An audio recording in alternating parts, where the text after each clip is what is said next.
Happy Monday. I hope you enjoyed your weekend. I hope that you did something fun and relaxing and stress-free. If you are, starting to emerge from your home, be safe, make good choices. If I see you somewhere, wave at me vehemently. It'll be great. Okay. So you should be keeping up with your Of Mice and Men reading. We don't have a whole lot longer left in the semester, guys, so power through. You can do it. I have faith in you. The book isn't hard. Some of the language might be a little funky, but I should be able to walk you through it. It's not a difficult book, but it's got a pretty hard emotional impact, and there's a lot of things we can talk about with it. So I hope you're reading it and taking it at least a little seriously. It's also usually one of my students' favorite sets of books. It's hard because we had a lot of cool things that I wanted to do that we can't do from afar because I couldn't get you the books, and we can't like make you go buy things. I'm not really knocking on every single person's door, to try to get you stuff. But this is one of my favorites to teach. It's good, I promise. So I hope that you're putting some real effort and thought into it because I know it's easy to Google. I know it is. So I hope that you're taking it seriously and honoring the fact that you're an honor student and you know that if we did this together, it'd be a whole lot different. So I appreciate the effort you're putting in when you're putting it in. Let's talk about chapter 3. Okay. At first, we start off with a little bit of George and Slim because Slim gives Lenny one of his puppies. His dog just had puppies. And when he says the word bitch, he's just actually referencing his dog because, that is the name of a female dog. So, that one's not a slur or an insult, okay? But Lenny gets a puppy, and Lenny's thrilled, obviously. And for the rest of this chapter, Lenny's going to try to sneak the puppy out of its little nest with its mom and try to hold it, which we know he shouldn't do right away. And Lenny's going to try to snuggle the puppy, which he shouldn't do right away. And he's going to take it out and pet it and literally lay in the barn next to the box so he could watch the puppy all the time because Lenny is so excited about his puppy. And anyone ever got a puppy when they were a child, you can understand. But even now, honestly, if you get a puppy, all you want to do the first few days is hold it and snuggle it and love it because baby animals are so cute. And that's kind of where Lenny is. He's just so happy to play with his puppy. And then George and Slim get to talking, and they have a little bit of bonding time because Slim starts off bragging to George about Lenny. Holy crap, he's the strongest guy I've ever seen ever. And Slim's impressed at Lenny's strength. He's also picked up that Lenny's not all there. But he's very strong. And they talk a little bit about what happened, that it's weird that they go on together, that George and Lenny are buddies like that. But George talks about what it's like for ranchers who don't have anybody and how they get mean and how when left alone, when left by themselves, without other people to care about, love, or contact, or talk to, or have friends, people get mean. The ranchers get unkind, and they stop being people you want to have around. And Slim agrees. He's like, oh, no, you're totally right, because if you don't have someone who's your friend, they're not even looking at people who get married or have, lifelong commitments or relationships like that, but they're looking for friendship. Without it, your life is sad, and you get mean. And that's something you probably take from this in a thematic sense. So if you're I'm terrible at themes, well, throughout this book is pretty easy to pull some out, okay? Throughout the entire thing, you're going to find stuff about friendship. You're going to find things about the importance of relationship and love and what that does for someone. And it's platonic. It's not talking about, kissy kissy goo goo romance. We're talking about bonding with another human being on a friendship level, which is more important and stronger than the actual relationships we're going to see in this, okay? So hold on to these thoughts as you're processing the story. And Slim is the kind of guy who's really easy to talk to, obviously, because George, who is very tight-knit about everything he does and keeps his mouth shut about everything because he doesn't want people to pick on them, winds up telling Slim what happened in Weed and what happened with Lenny. And we get the full picture there. We get the whole story. But they get close enough, and Slim's the kind of person that you can trust immediately. And almost immediately, George tells him his secrets. And Slim's a good guy. You can tell in the way he interacts with the other characters. As the story with the chapter progresses, Crooks comes in, who is the name of the stable buck, again, the only black man in the story. And the other guys aren't good to him. We've discussed this, how like we're going to see the way Black people were treated in the 1930s pretty heavily here, which is, it's sad and it's awful. But you can see Slim's quality character because he's not doing that. He's not like that. He's not rude, he's not disrespectful, he doesn't order him about. He's like, oh, great, thank you, and he's kind and gentle because Slim is genuinely a good man. But he is good character, he's kind to people, he's a good person. And we see that in the way that he does not differentiate the treatment towards crooks, because in the society standards, he could have without any trouble. If you wanted to, you know, kick the proverbial dog, that's what you did. You were mean to the stableback. You were mean to the people who were there who were different from you, especially if their skin color was different than yours. But that's not what Slim does, because his quality, he's got a good character. He's a good man. And as the chapter drags on, we've got Candy who comes in with his dog. And that dog stinks. And Carlson starts getting really upset about it. And it gets sad. I'm not going to lie. It's a sad part here. Because as we're going through, Carlson's like, look, Candy, the dog's too old. He can't chew. He can't eat. He smells bad. He's got fleas. His coat is all moth-eaten. And he's just too old. You need to put him down. And, like, we can understand that, because if a dog is not living a good quality of life anymore because they're so old, you should probably help ease them on so they're not miserable. And I know it seems cruel to go, like, outside and shoot the dog, but again, it's the 1930s. You can't afford to go euthanize your pet. You can afford to shoot them. And that's the nicest thing they can do for them. The problem is that Candy is not actively willing to give up his dog. He loves that dog. It's been his since he was a little puppy. He's had it for 13 or so years, and he doesn't want to give him up. It's his dog, and it's his friend. But because the guys are so mean to him, and Curly's old, Candy's old, and, you know, his life is kind of sad, and he kind of listens to the other guys, and he lets Carlson go out and shoot his dog. And throughout the chapter, it absolutely breaks Candy's heart. He lays in bed and stares at the ceiling. He's having a really hard time with it, and it's awful for him. And as the chapter goes on, he's going to talk about how he regrets, and he seriously regrets, not doing it himself. Felt like a betrayal to let someone else. He's like, I was with the dog when he was born. I should have been with him when he died. And I should have been the one who had the guts to do it because he trusted me and he loved me. And I should have been the one who took care of the problem. I should not have let someone else do it. And that's a regret that Candy's going to hold on to. I get more talk about Curly's wife, more talk about how, like, maybe her and Slim have a thing going on. And it kind of leaves it up in the air. But based on what we know about Slim's character, I would venture that's not true. We'll get more and more into Curly's wife as we go on in the story, but this thing you should note. We are never going to hear her name.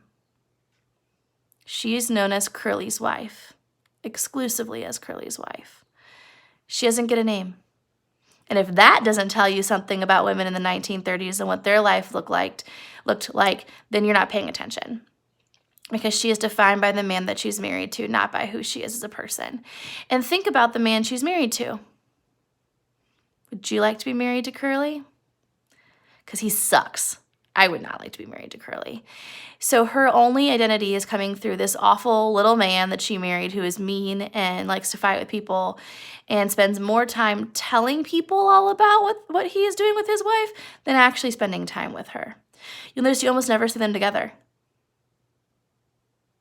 Okay, that's a big statement about their relationship and also about what marriage looked like in the 1930s and about especially what it looked like to be a woman in the 1930s. So pay attention to that too, because we have a lot of interesting things to cover on that front.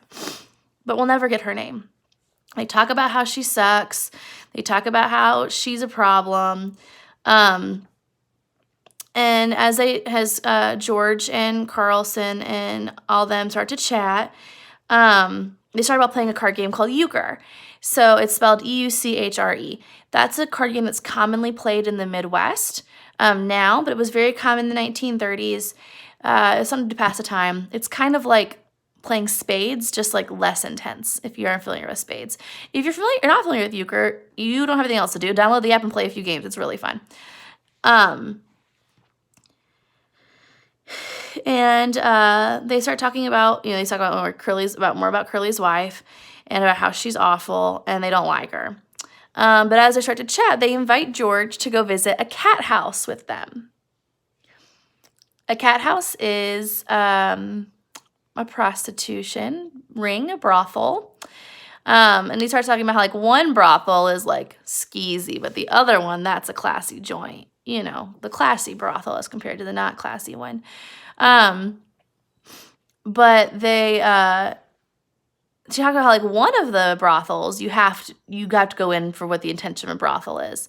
The other one you can just come in and have a couple drinks, and it's not like it's a bar/brothel, and it's okay if you don't want the brothel side. And they invite George to go, which is again showing that they're friends. That's what they do on the weekends. Remember, these are ranch hands who don't have families. The only other woman they're going to interact with is Curly's wife, who is very taken, and also very much would be a problem for them because that's the boss's daughter-in-law,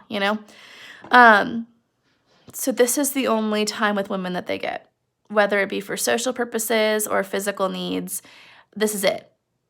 It's prostitution houses, and that's the only option they have, which is kind of sad, but you also can understand why that's something they do regularly because you have to have some empathy for that. They don't get to spend time with other people. This is something they get to do. And they like to go to the one you don't have to use the brothel side because at least you can just hang out with people. Because again, these are lonely people. Okay? And as they get going, the next big thing is George and Lenny start talking about their big dream. They're owning the farm and the rabbits. And you're going to notice that Lenny starts repeating it over and over again, which tells a few things. If he knows all the words by heart, this is a story they tell a lot. George tells Lenny the story all the time because Lenny knows the words by heart. Lenny doesn't know a lot else, right? It's also telling us it's almost like a bedtime story. It's this thing that they repeat over and over and over again. It's a dream. It lies in the future. And up until this point, it really feels like something they're going to do. But then Candy starts talking to them about it. And he tells them, hey, look, I lost my hand working here on this farm. Remember how Candy only has one hand? He said, that's why I'm the swamper. That's why I'm the janitor. And he says, look, I'm old. At a certain point, they're not going to want me here anymore. They only keep me here because I lost my hand here on the job. And at some point, they're going to tell me I'm not useful anymore. I'm old. They don't want me. I've got $150 saved up. I can add it to your total if you let me live with you. I'll help you on the farm as much as I possibly can, but I am more than willing to leave my down payment to you. He said, I don't have any relatives. So if I die, I'll leave you whatever my share of the house. And George says, look, we only have $10 each. So they have $10 total.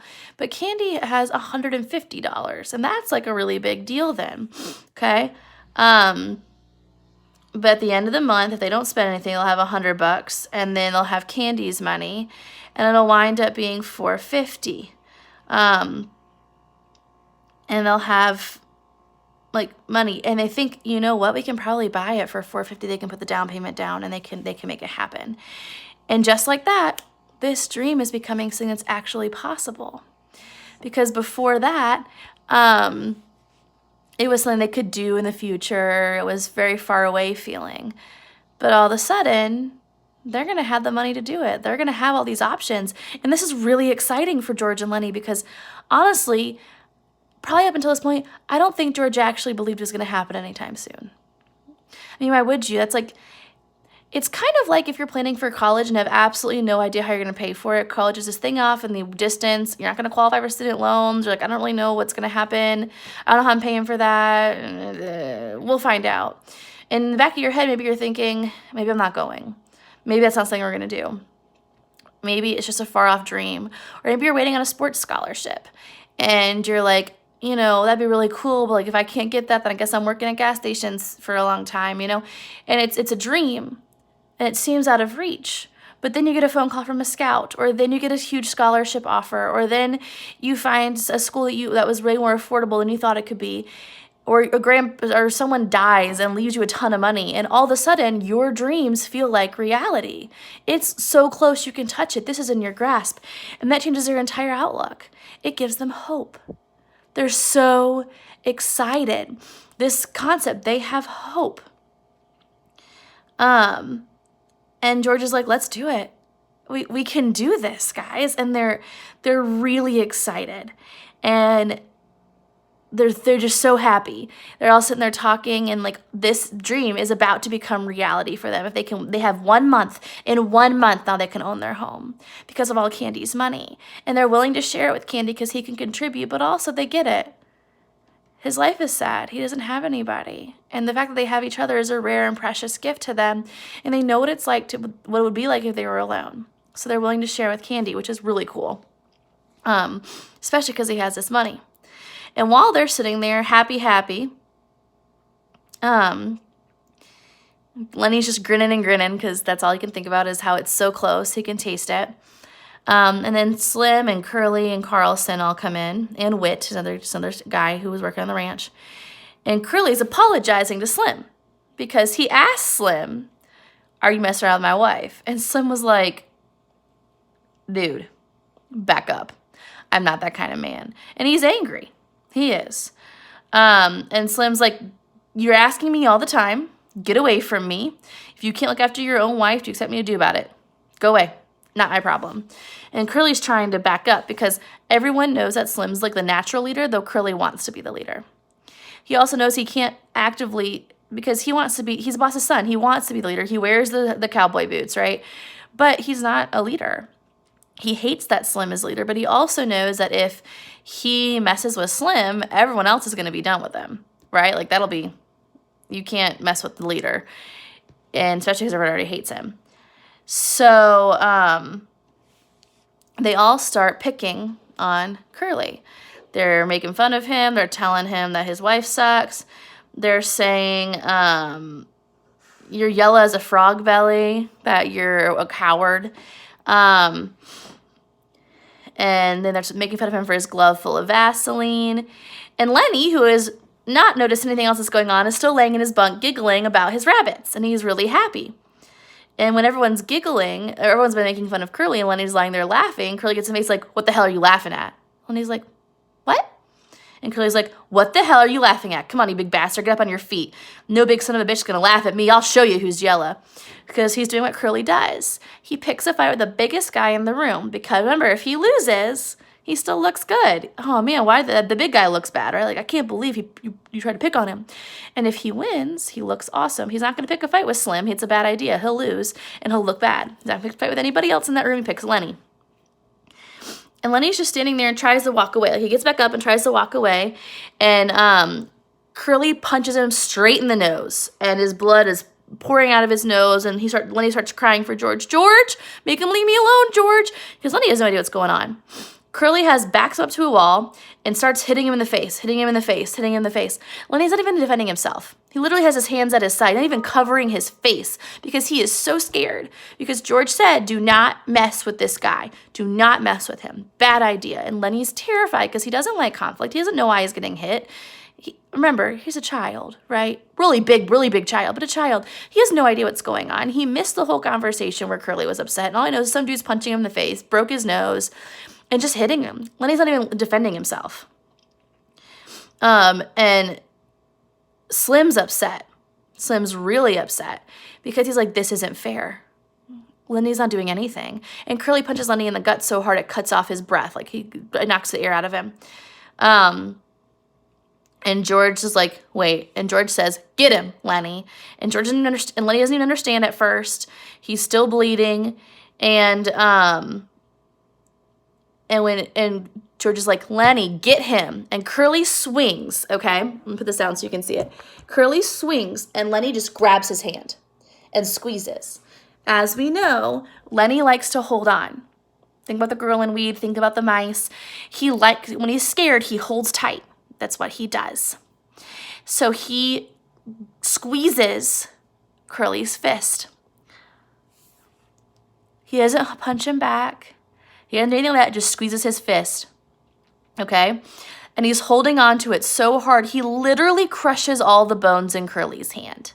Like his hand's just floppy afterward. Okay? And they have to calm him down and be like, let go of his hand, let go of his hand, because Lenny won't let go because he's so scared. When Lenny gets terrified, he holds on tight. Remember that. That's important, okay? And Lenny didn't want to hurt him, but all the other guys look at Curly, and they're worried because, again, that's the boss's son. And if George and Lenny can't stick out the month and get their money, they won't be able to have this dream come true, right? But the other guys are pissed that he picked a fight with Lenny because Lenny's a good worker, he's strong, but he didn't ask for that. He didn't punch Curly back. He's clearly simple. They're angry. You don't pick a fight with someone who has special needs. Like, that makes you a bad person. Like, pretty much no argument on that, right? Like, if you know someone has special needs and you pick a fight with them, you suck. The end. And they're pissed. They think it's not cool that he hurt him. And honest to God, he crushes Curly's hand with just holding on to his fist. And then they tell him straight up, look, Slim says to Curly, you got your senses in your head enough to listen? And Curly nods. He said, well, listen, I think you got your hand caught in a machine. If you don't tell anybody what happened, we're not going to tell. But you tell and try to get this guy a key and we'll tell everybody and then you'll get the laugh. He's going to be like, okay, tell everybody you got your hand hurt in a machine. Because if you try to say it was Lenny, we're going to make sure everyone knows that you attacked him unprovoked, punched her in the face repeatedly, and all he had to do to drop you to your knees and make you cry like a baby was squeeze your hand. Remember, Curly's very, very obsessed with his reputation. In this instant, he picked a fight with the big guy, but he lost and still looked bad because the big guy wasn't trying to fight him. And the big guy literally brought him sobbing to his knees with one hand that he closed. That should also tell you how strong Lenny is. He is so strong that he can close his fist around another man's fist and if he's squeezing, crush the bones in that man's hand. We're not talking about some kid, a kid's finger or something that breaks easily, because kids break bones all the time because kids are basically like rubber. And like they're not that strong and things snap, it happens. But like a full-grown man's hand crushed into tiny little dust pieces because of Lenny's fist. Very strong man. And they're going to take Curly away. And Curly agrees, you know what? I'm not going to say anything because he knows he'll look bad. But we can also pretty much guarantee that there's a vendetta there. Now Curly's got a problem with Lenny. Keep that in mind too. And they clean Lenny up. And Candy was like, everyone else there is like, wow, I hope no one else tries to mess with Lenny because, like, holy crap, he just destroyed Curly with one hand. And Lenny was like, I'm sorry, I didn't want to hurt him. And he was scared that he wouldn't be able to tend the rabbits anymore because he might have done something wrong. And George said, you did nothing wrong. You did exactly what you were supposed to do. This is on Curly. Okay? That's your chapter 3. So answer the questions in your packet. You should be updating it as we go. And I'll put that grade in for you guys tomorrow. Chapters 1, 2, and 3 will be due your questions tomorrow by midnight. And then we'll have a discussion online tomorrow. Be good. Do good. I love you.